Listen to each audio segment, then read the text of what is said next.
Hey there friends, what's going on? It's Kodiak here, back for a very quick Helldivers 2 video. Patch 1.000.103 is live, and that means a bunch, but not a lot, of fixes and balance changes to the game.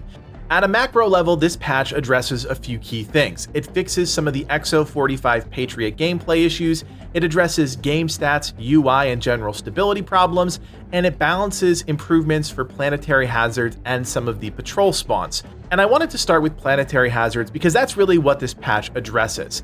The team says that they balanced and adjusted spawn rates for the various planetary hazards, including tremors, meteor showers, volcanic activity, fire tornadoes, and ion storms. Hazards should now spawn less frequently during missions. Now, I think it's fair to say we all enjoy the idea of planetary hazards. They are very cool. Visually and gameplay-wise, they change the dynamic of things, but there is a huge element of RNG with some of these planetary hazards.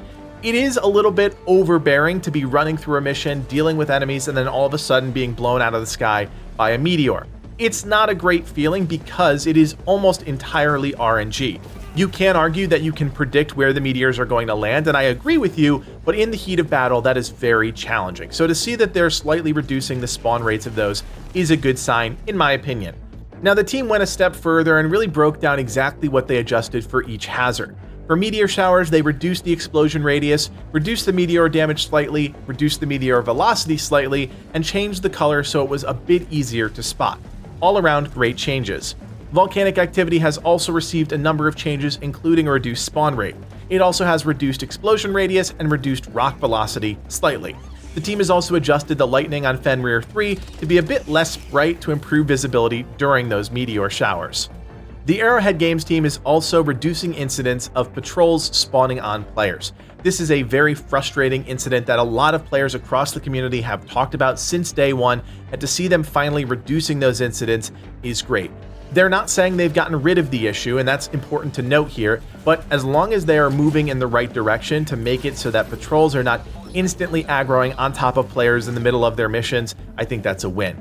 Now, in terms of the XO45 Patriot, there are some really important changes here. The exosuit will no longer destroy itself when firing a missile while turning. This is something I think we have all done at one time or another because it was clearly a bug, and it's great to see that was finally fleshed out.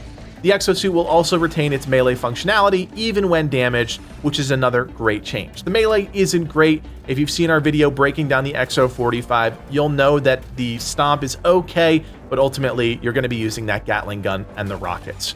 The team also addressed a number of crash fixes which are still plaguing a lot of players, so all of these things I'm about to read out have been fixed. When alt-tabbing in full screen mode, after changing voiceover language, the PS5 boot issue, using a stim inside of an exosuit while wielding a grenade, very unique and specific example there. When joining an ongoing mission, that's a big one, and when idling on the title screen. Now, this patch does not address everything. This is a micro patch, a little bit of balance, a little bit of fix. There are still some big issues, but the team is well aware of them. There are various issues involving friend invites and crossplay. Cross-platform friend invites might not show up on the friends request tab. Players cannot unfriend other players befriended via friend code. Some players cannot unblock players that were not in their friends list beforehand, and players cannot befriend players with Steam names shorter than 3 characters.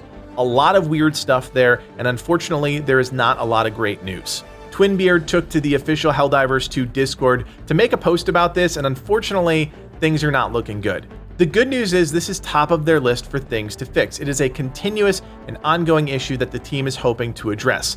He assures us that the community is not being ignored. There are just some technical hurdles they can't overcome. There is one other thing still on the team's radar that I wanted to point out because it was addressed in the patch notes here. Hellpod steering close to large or important objects is still not functioning as intended. I think we all noticed that Hellpod started to not work about a patch or 2 ago, and that resulted in the steering just being disabled. The team is well aware, and they are hopefully going to fix that in the near future. They also haven't ironed out all of the exosuit issues, including when it's delivered damaged or completely broken. So a lot of things still on the radar. Along with the patch notes comes a huge unannounced change, the introduction of Shriekers. We've talked about them in a few other videos, but these are the flying Terminid that have been spotted by data miners for weeks now. Well, looks like Arrowhead just decided to drop them into the game without telling anyone and without including it in the patch notes. Shriekers spawn from glowing spore towers, usually a cluster of 3, and somewhere from 3 to 5 at a time. They do die with a single shot from the Slugger or a blast from the Arc Thrower, but that durability isn't what makes them dangerous. Shriekers will periodically dive bomb the player, and if one of those suckers lands, it's most likely a death. They do a lot of damage, and when you're fighting other enemies, it adds a crazy new dimension to the game. I think this is going to add some pure chaos to the Terminid front, and clearly sets the stage for even more expansion on this side of the war.